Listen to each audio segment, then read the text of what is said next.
And there's a lot it's fascinating how quickly the dynamic shifted, right? It's just, it's ridiculous. But they don't need to go for this, is what I'm saying. T1 can bide their time. I just don't think they will. Yeah, Nature's Grasp going to come out the arrow, connecting on Tona. Chains of Corruption just try and buy some space. Oh, with the flash onto Faker, the knock up, and he's dead. Pieces arrows follow him into the death chamber as the Impale is decent. Ona's still alive, he's so tanky, and it's Gumayushi taking matters into his own hands. The spears go wide and the coffee goes down. It's a double kill for the Skarner, and Chovy's still alive. There's a bit of damage, but he gets over the wall, flashes, but the bone skewer finds him. The shutdown for Goomer and T1. They want to go to London. And Genji trying to get the fight, but the death timers are too long. Oh, it's only Canyon versus the world here as T1 are taking down their first inhibitor of the game. They are not done yet. Nexus turrets stand between them and another final. He goes golden. He's holding onto the wave. He wants to take it down. He does.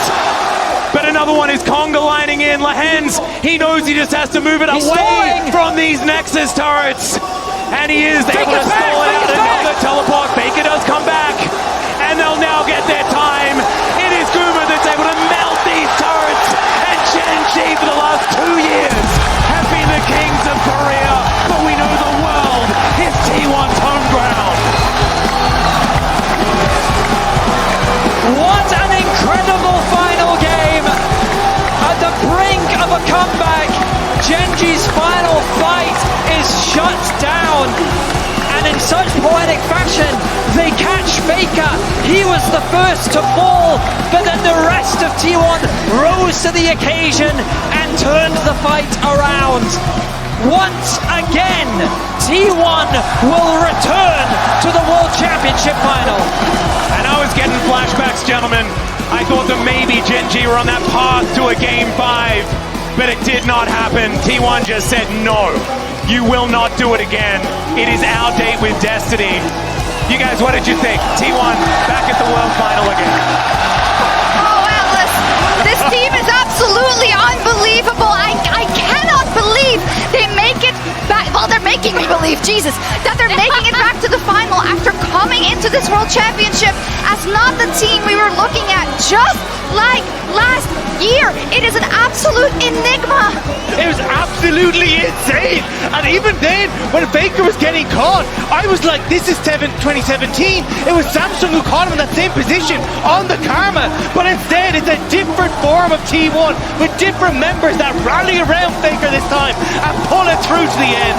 The reigning world champion will return to defend their title versus BLG now. We'll get a chance to talk about, unfortunately, Genji's exit later, but I do want to first take a look at something that was crucial. He's on screen right now.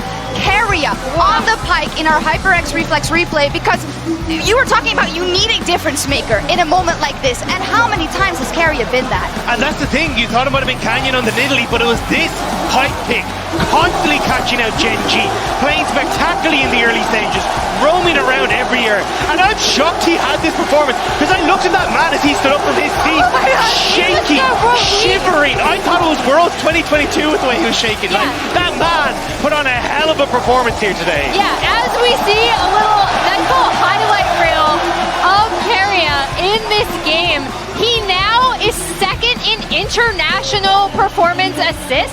He just surpassed Xiaohu, and the amount of relief that you saw on his face. Look at He's so, like, it's such an emotional moment for these guys. They've been through so much this year, the pressure of defending their title. Bring it on! Yeah. Finn, I see you! Guma egging on the crowd. You could just see the entire coaching staff coming out, all of the emotion behind them as well. It makes it so much sweeter to overcome the adversity they faced this summer. Again,